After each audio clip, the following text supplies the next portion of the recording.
ဒုက္ခဒုက္ခတော့ငါကိစ္စပြကြတဲ့အကျန်းစားဖြစ်ရှင်များမတဲ့ဥရောပကတရပ်ခေါ်လာဒါကတော့16ရာစုနဲ့12ရာစုနှစ်တွေမှာဥရောပတိုက်ရဲ့အခက်တန်းစားတစ်ထေးတွေကိစ္စခဲ့ကြတဲ့ဖက်ရှင်တစ်ခုပဲဖြစ်ပါတယ်ဒီလောက်ခေါ်လာတွေကိစ္စလာရတဲ့အကြောင်းရင်းကတော့စကတ်လို့ခေါ်တဲ့ကော်တမျိုးကြောင့်လို့ဆိုပါတယ်ဒီကော်တွေဟာပြုတ်ပြောင်းနေတဲ့ပိတ်စတွေကိုတောင်းတမမဖြစ်အောင်လုပ်နိုင်တယ်လို့လည်းသိရပါတယ်။စားပိုင်းမှာတော့ဒီကော်တွေကိုအဖြူအောင်ပဲတုံးခဲ့ကြပြီမဲ့နောက်ပိုင်းမှာတော့ပိုင်းအောင်၊ပွာရောင်နဲ့ပြာရောင်လူတွေကိုပါ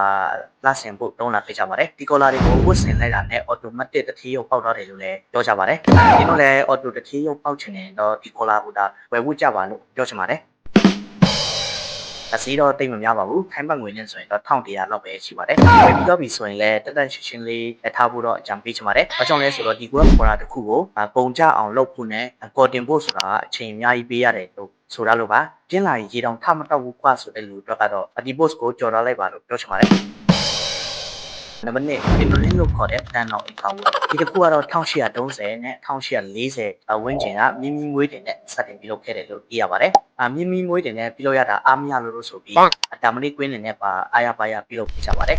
1850နဲ့1860ကြားမှာတော့ဒီတာမဏိကွင်းနေနဲ့ပြုလုပ်ခဲ့တဲ့ကာဝန်တွေဟာအတော်လေးမှာခိစားသွားခဲ့ကြပါတယ်ဒီကာဝန်တွေကိုအန်တီးခဲ့တဲ့အတရားခံကတော့ဒီလိုမျိုးအာစီမေဂျီယမ်ပဲဖြစ်ပါတယ်အဲ့ဒီတော့ကယောက်ျားလေးတွေကတော့ဒီလိုမျိုးစနောက်ခဲ့ကြပါတယ်။ဓမ္မနီတွေကစက်ရုံထဲမှာပဲရှိရမှာလေ။အခုတော့မိမတွေရဲ့ကောင်အောက်ရောက်ကုန်ပြီဆိုပြီးတော့စနောက်ခဲ့ကြပါတယ်။နောက်ပြီးတော့ဒီကောင်ဝင်တွေဝတ်ပြီးတကားပေါက်ကနေဖြတ်မယ်ဆိုရင်တန်ဖြတ်လို့မရဘူးလို့လည်းဆိုပါတယ်။မီးတစ်စောင်းလေးဖြတ်ရတယ်လို့ပြောကြပါတယ်။ Oh my god!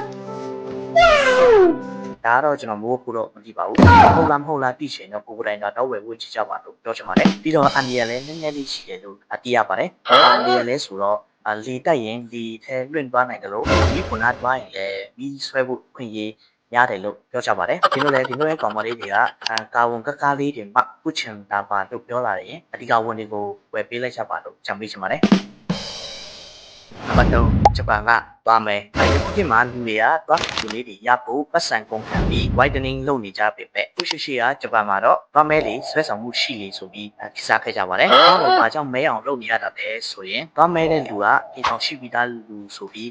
တမတ်ကြလို့ပါ။ဒီကတော့အိမ်အောင်တယ်ဖြစ်တော့ပြီဆိုတာကိုလူသိရှင်ကြားချိန်ရတဲ့သဘောပါပဲ။ဒီတော့မဲချေတာဟာ AD 800ဆိုကနေ19ရာစုနောက်ပိုင်းအထိနှစ်ပေါင်း1000ကျော်နီးပါးခစားခဲ့ကြတယ်လို့လည်းသိရပါတယ်။ဒုခေတ်မှာတော့သွားမဲချေတဲ့လေထရှိတော့ဘူးလို့လည်းဆိုပါတယ်။ဒီသွားမဲတွေကဆွဲဆောင်မှုရှိမရှိတော့မသိပါဘူး။ခေတ်လူတွေတွေ့ရင်တော့တော်တော်လေးမှလန့်သွားလိမ့်မယ်လို့ကျွန်တော်ထင်ပါတယ်။ဘာကြောင့်လို့လဲဆိုရင်အဲ့ခေတ်တုန်းကဂျပန်အမျိုးသမီးတွေဟာတွားတွေပဲမဲအောင်လုပ်ထားတာမဟုတ်ပဲတားရည်လည်းဖြူအောင်ဆိုပြီးဖြူအောင်မုတ်တွေနဲ့တို့ပြီးနှခမ်းနေပါဆိုရတဲ့အတွက်ကြောင့်မလို့ညဘက်မှာပြုံးရရင်ဟာတဲမှဆိုပြီးလန့်သွားနိုင်ပါတယ်။အဲဒီလိုလဲတွားဖြူအောင်လုပ်ရတာစီးကြီးတယ်လို့ခံစားနေရတယ်ဆိုရင်စိတ်မပူပါနဲ့ဂျပန်ကလည်းတွားလိုက်ကြပါလို့ပြောချင်ပါတယ်။ပြီးတော့တင်တို့ရဲ့တွားကဝါနေတယ်ဆိုရင်လည်းစိတ်တမကြပါနဲ့